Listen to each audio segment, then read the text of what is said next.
how the wounded becomes the healed. Suffering is the means to which our deepest healing occurs. Let us join together to walk each other home to the light within us. These words came across one of the various social media postings I saw recently, and at the time, I felt compelled to make note of the words, knowing that they were forming the foundation for my next blog. What I didn't know was that they were tucked in the back of my mind, percolating, waiting to come as words to screen after a profoundly and interesting and moving live group session I facilitated in April.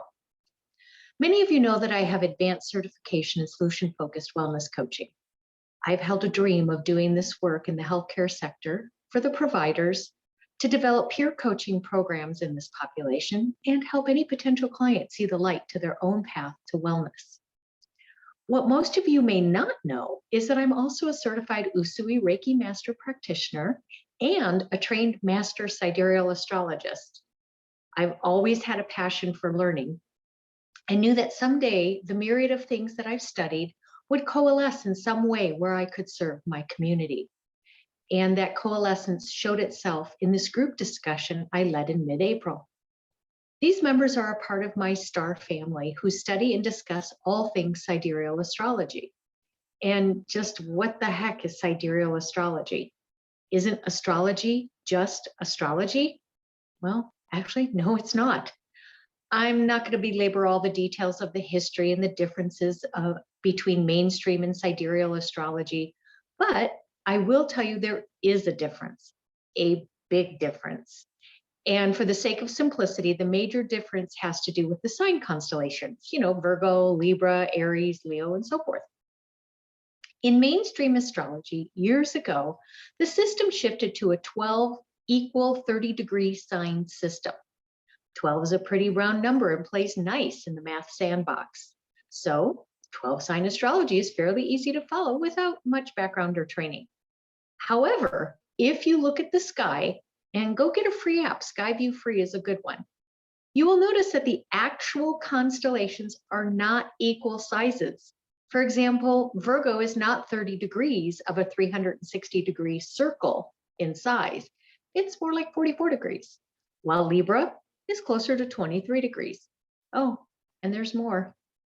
There's a 13th sign that's actually part of the zodiac, Ophiuchus. Most mainstream astrologists ignore that this is a separate constellation and folds its effects into Scorpio. But that doesn't do justice to the difference between the two signs and how they manifest their energies in a chart. Well, let's save that story for another blog, perhaps. Or you can do your own research. There's a bit of it out there should you wish to go venturing forth. So just what does this mean and how does this all tie together for me and the work I want to do?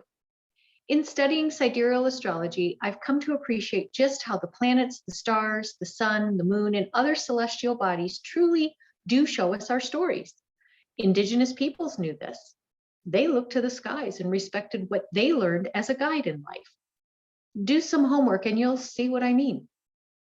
It's time to get back to the roots, back to basics, and connect with the energies of Mother Earth and Father Sky to understand this thing we call human existence. And lest you think astrology is a woo-woo thing, I ask you again to do your research. What we see in mainstream newspapers and fluff magazine isn't astrology. That's the woo-woo stuff. Believe it or not, there are many who look to the stars and the skies to understand what's going on with the energies around them. For example, many high-level leaders in financial institutions look to the stars. Really, they do. Keep an open mind and really consider what I'm saying here. So back to that session. What happened was this sidereal astrology group has decided to work together to strengthen our individual astrology muscle by having set times to talk about particular topics that we encounter in doing this work. We all bring a different palette in how we each decorate the sidereal house, and we have such rich discussions with much to talk about. And one of those members I met about 3.5 years ago and connect with pretty much every week to talk all things life and how the astrological transits are playing out for us. This astro sister, Melody, has an incredible intuitive ability and a strong sense of how the asteroid, or comet, depending on which source you follow, Chiron plays out in a chart. Chiron is a much overlooked celestial body, but has a big role in how we all handle our wounds and pain in life. Chiron is the wounded healer rejected by his mother at birth. And similar to the concept of the original sin in Catholicism, the idea is that we as infants come into this world with an imprinted wound thanks to Chiron. But there is good news in this because with the sidereal astrological blueprint, known as your birth or natal chart, you can have some insight as to how its placement affects you and where it will play out in your life. And even better is once you understand this, you can move forward to not only heal the wound and the pain, but you can also help others who have similar placements and work through theirs. Cue the coalescence. Take one part natal chart, one part Chiron interpretation and understanding, one part solution focused wellness coach, and one part Reiki healer. And bingo, the recipe for working through and with these life challenges has revealed itself. I certainly can use my coaching training still to have that conversation with the burned out, overwhelmed healthcare provider. Use the skillful language of questions that guide clients to their own remembering and recognizing their internal strengths and abilities when confronted with the crazy stress of life. But imagine having the roadmap that tells clients where these challenges are the most intense and prominent. Having insight as to how the effects of a planet like Pluto, deep excavation to face fears, overcome them and become empowered.